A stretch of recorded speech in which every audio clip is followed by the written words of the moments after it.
the first question on your paper will be an inference question. Now, this is a bit of a warm-up for helping you with the interpretations and the sources, for helping you to infer.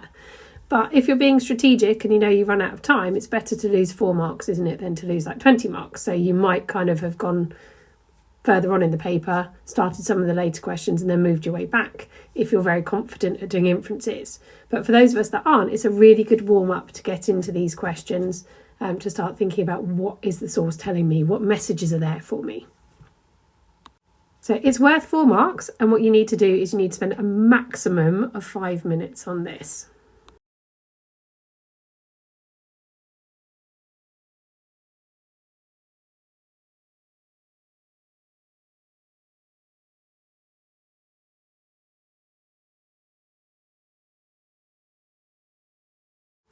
So, thinking about what an inference is then, this is an educated guess. The clues are there for you in the source or on the paper. Now, you do this all the time. You look at people's body language and you read it and you think, oh, that person's not happy, that person's really happy today, and you make judgments as to how you might react to someone in this way. So our first person clearly is very happy, they've got a large smile, and we can tell that, evidence-wise, from their large smile, the expression in their eyes. Our second person seems to be quite frustrated. So you've got closed up eyes, you've got a scrunched up face, and this person is clearly screaming. But again, we're making those inferences that they're frustrated. The final person we're saying is showing despair. Their shoulders are hunched, they're looking at the floor, their hands are clasped together. You know, this isn't the body language of somebody who's very happy. So think about practicing your inferences all the time by reading people's body languages. Think about practicing when you're watching TV, when you're watching something online, so that you can kind of think about, what can I infer? What can I make as an educated guess? So a good example is somebody yawning. Now, the yawn is the evidence. The actual kind of inference is they probably are quite tired. They probably went to bed quite late last night because they've yawned. So we've had the evidence and we've made that inference. We don't know, but they're probably quite tired.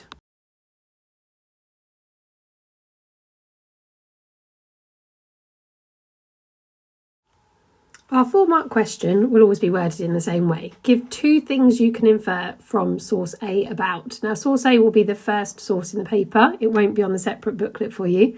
It may well be an image and it may well be written.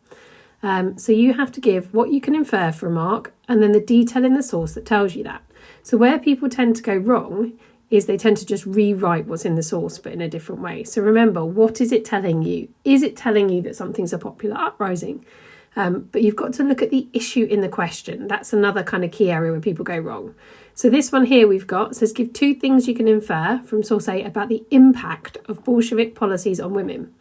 So there's no point in talking about other things that might be in the source, just the impact of the policies on women. So what is it doing for that group of people?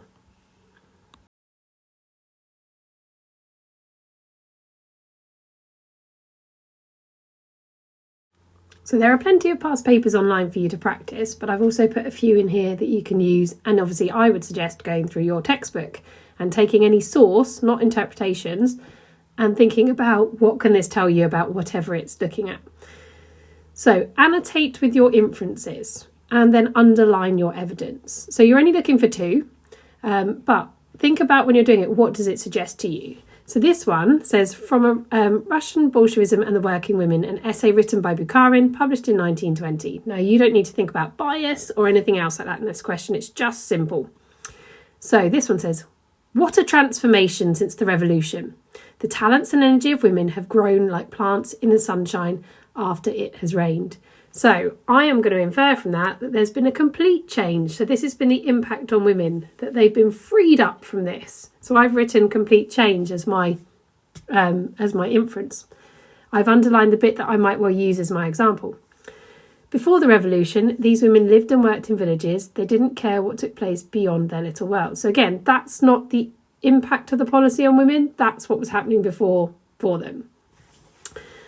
Now they're able to take part in the discussions and decisions of the local Soviets. So they've been empowered here. They've been given political power. They do not hesitate to make long journeys to Moscow. They sit amongst strangers and express their opinions about the importance of issues in Russia. So they've gained confidence, or women have gained confidence, or the freedom, perhaps, in public life. So those are my inferences. So there's lots of things in this written source that you can underline and that you could infer around the outside and just write 1 or 2 words to remind you.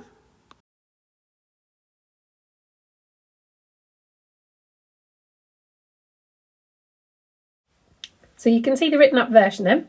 Women have greater freedom to get involved in politics is the inference. And the example from the source, now they're able to take part in discussions and decisions at their local Soviet. So obviously the local Soviet being the important part about politics. Women have increased in confidence. They've been empowered by equality policies.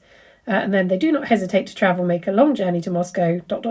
and express their opinion. So if there's one part of the source that you might like to put in, or bits of the source you might like to put in, but you don't want to write the whole quote out, and it makes sense, then you can do the ... and join the 2 bits together.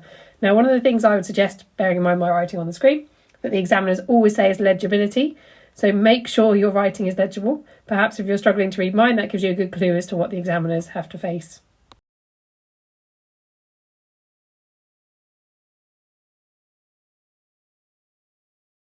Now I've got some examples for you. So now you'll see this written one is from your textbook.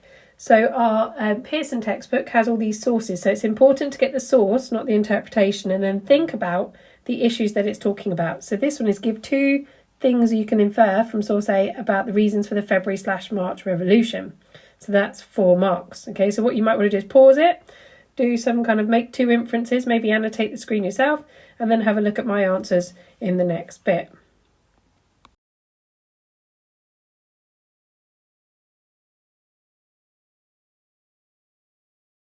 So I have my inferences in yellow on the outside, and then I've underlined the bits in the source that I might be able to use.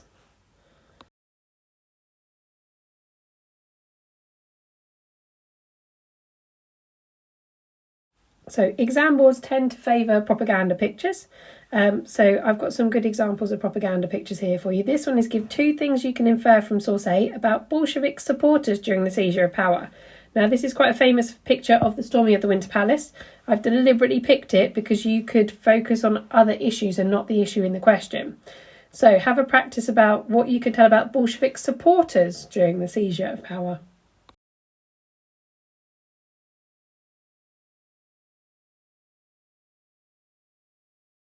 So, like last time, I've got my inferences in yellow. So I'm going to say that Bolshevik supporters are well resourced.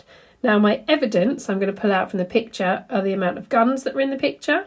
The fact that they're in uniform suggests that obviously there's some kind of organisation there behind it. So that's another inference you can maybe have, which links with well planned.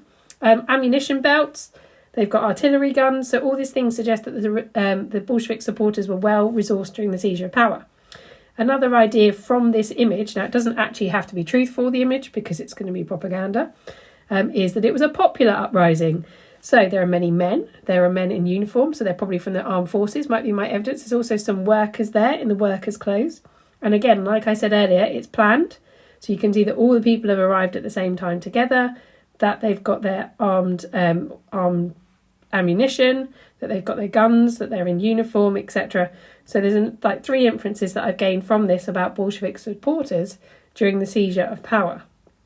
What I could talk about, which might not be relevant, is other aspects to do with leadership, etc., because it's asking you about supporters. So make sure that you're thinking about the supporters as well. And with your plan, just be careful on that, that obviously it's focusing on the supporters and not on the leadership.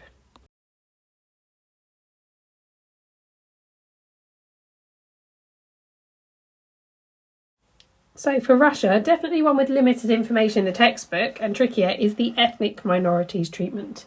So it has come up on the exam paper, it's come up in the COVID exam paper, so obviously that was a slightly harsher paper, and it's also come up with an earlier paper linking in with the experiences specifically of women under Lenin's Russia. So give 2 things you can infer from source A about ethnic minorities in the USSR. So once again, this gives you something that you could talk about industry, about Stalin's leadership, but that is not the question. So you can use the caption. The caption is written there for you as well. So have a practice at this one.